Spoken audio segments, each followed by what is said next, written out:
کریم بسم اللہ الرحمن الرحیم. میرے اسٹیج پہ معززین قائدین پی ڈی ایم سردار محمد یوسف صاحب، سید ہدایت اللہ شاہ صاحب اور ہماری جتنی بھی قیادت ہے پی ڈی ایم کی، کیونکہ 2 منٹ کا وقت نام نہیں لے سکتا، معذرت چاہوں گا. تو بات کا آغاز کسی بات کو دہراؤں گا نہیں، جس طرح ہمارے علماء حضرات نے جمعہ کے خطبوں میں بھی فرمایا، واعظ و نصیحت کی، اور ابھی بھی مہنگائی کا جو طوفان ہے اس کے بارے میں بات کی.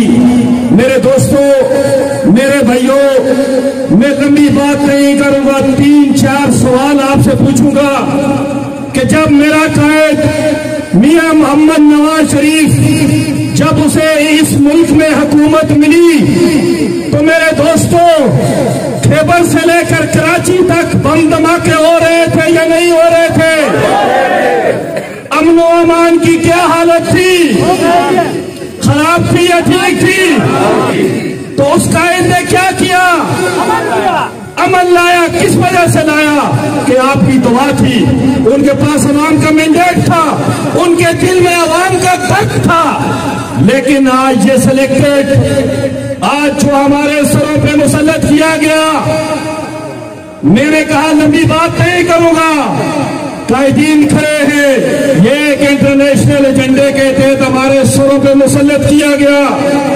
جب اس ملک میں بجلی نہیں تھی، جگہ جگہ بم دھماکے ہو رہے تھے، آگ اور خون کی ہولی کھیلی جا رہی تھی، تو میرے قائد نے علماء کے ساتھ جتنی بھی سیاسی جماعتیں تھیں اس میں اختلاف کی، ان کے ساتھ مشورہ کیا، مذاکرات کیے، فوج سے مل کر آپریشن کیا اور اس ملک کی اقتصادی، اس ملک میں امن لایا، اس ملک میں روشنیاں لائی. لیکن اس کا کیا قصور تھا؟ اس کا قصور یہ تھا کہ وہ عوام کی بات کرتا تھا، وہ عوام کی بات کرتا تھا، وہ اسلام کی بات کرتا تھا، وہ جمہوریت کی بات کرتا تھا، وہ انصاف کی بات کرتا تھا. آج جس جھنڈے کے تحت ہمارے سروں پہ اس یہودی کو بٹھایا گیا ہے، یہودی کے ایجنٹ کو، یہ ملک نے دیکھ لیا ہے، یہ عوام نے دیکھ لیا ہے. انشاءاللہ ہم اپنے قائدین کو یہ یقین دلاتے ہیں کہ انشاءاللہ کارکن جب بھی آپ کال دیں گے آپ کے ساتھ ہوں گے، اور انشاءاللہ خون بھی دینے سے دریغ نہیں کریں گے. میں 2-4 نعرے لگاؤں گا اور آپ سے اس کا جواب لوں گا. نعرہ تکبیر،